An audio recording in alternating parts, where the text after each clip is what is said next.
Hello, English learners, and welcome back to 24 Podcast. My name is Erica. And I'm Marco. How are you, Marco? Erica, I'm doing really well today. You're excited? We've got a great lesson for everyone. Okay, so let's talk about the one skill that might actually be the cornerstone of learning any language. Listening. And, really listening. Tuning into how words flow together, how they're pronounced, and even picking up on those little nuances that make a language feel alive. I like that you said alive, Erica, because listening really is at the heart of how language works. It's not just about hearing words, but understanding them in context and watching how they shape meaning instantaneously. That's why improving your listening skills builds everything else, from comprehension to vocabulary to, even surprisingly, speaking. It's so true. And it reminds me of how babies learn to talk. They spend months just absorbing their parents' voices before saying anything. And I feel like that's the approach we kind of need to take when learning a new language. Exactly. And what's fascinating is there are different ways to approach listening as a learner. You have extensive listening, where you dive into it for fun or for general understanding. Think podcasts or songs. You don't worry about catching every word. Right, no pressure. You're just letting the language wash over you, I guess? Perfect way to put it. Then you've got intensive listening, which is the opposite. You zero in on shorter clips, really dissecting every word to understand the finer details. Oh, like when you replay a line in a movie again and again, trying to figure out what they just said, or how they said it. Exactly. And lastly, there's interactive listening. This is the conversational one, where you're not just listening, but responding, engaging. The way conversations force you to stay present and adapt on the spot. There's no better test of comprehension. Wow, it's wild how each type plays such a different role. And can we talk about accents for a second? I feel like understanding someone's accent, especially when it's new to you, is a whole other challenge. Oh, absolutely. Accents can completely transform how you experience listening. You've got British English, which can range from really clear received pronunciation to something as sharp and distinct as Cockney. Even within the US, accents vary greatly, from southern drawls to the quick rhythm of a New York accent. And don't forget Australian or Canadian English. I remember struggling the first time I heard someone say mate, the way Australians do. It threw me off entirely, but then I started mimicking it, and, weirdly, it helped me understand what they were saying even more. That's actually a great example of how exposing yourself to many accents trains your ear. It shows you the variety within English is less intimidating when you get familiar with it. Yeah, it's almost like lifting weights, but for your ears, right? Just reps. And over time, it gets easier. And these three types of listening, together, sound like the perfect workout routine for anyone trying to improve. Absolutely. And when you think of listening as that foundation, you realize why it deserves more deliberate practice. The types work together to build your comprehension and confidence. It's such a powerful skill, and I'm pretty sure there's a lot more we can dig into about making it even better. You're absolutely right, Erica. There's a ton we can dive into when it comes to making listening even better. So let's get practical. If you want to improve your listening skills, the first step is consistency. Listening to English every day, even if it's just 10 to 15 minutes, can really stack up over time and lead to big improvements. Totally. It's like brushing your teeth, right? A small thing you do every day, but the consistency pays off in the long run. Exactly. And one strategy I find really engaging is shadowing, the practice of mimicking sentences after you hear them. You don't just listen, you say the words out loud, matching the pronunciation and rhythm. It sharpens not only your listening but also your speaking skills. Ooh, and it's kind of fun too. You get to channel your inner actor. Sometimes I'll repeat entire sentences from movies or podcasts. And yeah, it feels a little silly at first, but it really works. There's nothing silly about it. Shadowing helps fine-tune your ear for nuances like intonation, stress, even those tricky-to-catch filler words that native speakers use. Speaking of tricky, subtitles. I seriously can't recommend them enough. Watching an English show or YouTube video with English subtitles is like having a little cheat sheet. You can hear the words while seeing them written out. Such a game changer. It really is. And the flip side to that is trying to listen without subtitles from time to time. Once your confidence grows, testing yourself by watching or listening without them helps you focus on understanding naturally. True. Like a progression, right?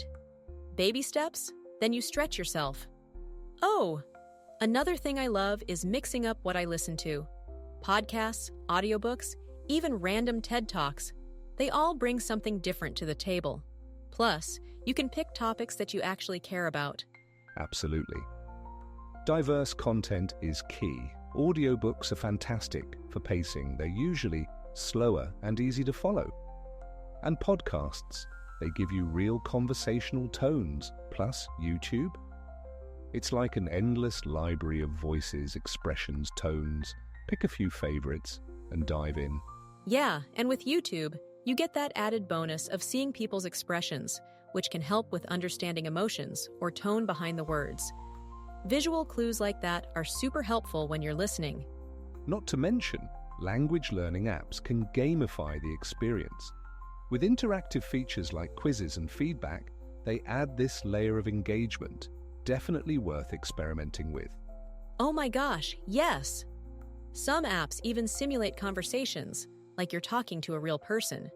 Those keep you on your toes and make it less intimidating when you face actual conversations later. So true. And there's something about making it fun too. It keeps you coming back. The more ways you engage your listening skills, whether it's apps, videos, or even music, the more natural it becomes over time. It's all about finding what works for you. Honestly, the variety alone can make it feel less like work and more like just being curious and exploring the language. And speaking of exploring the language, let's talk about the tricky parts. Those times when listening feels less like fun and more like, well, climbing a mountain. Fast speech, slang, background noise. It's a lot to handle sometimes, isn't it? Right. And that's where strategy becomes key. Let's start with fast speech, shall we? One effective approach is to stop trying to catch every word. Instead, focus on the context, the key phrases that give you the overall meaning. It's like assembling a puzzle, where you don't need every single piece to see the full picture. Oh, I love that analogy. And honestly, it's such a relief to let go of that perfectionist mindset. Like missing a word here and there doesn't mean you've failed. It's just part of the process. Exactly. The key is to stay patient. And speaking of staying calm under stress, background noise is another big hurdle for learners. One practical solution? Noise-cancelling headphones. They're a game changer when you need to focus. Totally agree. But there's also value in practicing in noisy environments. You know, like when you're at a cafe or walking in the park.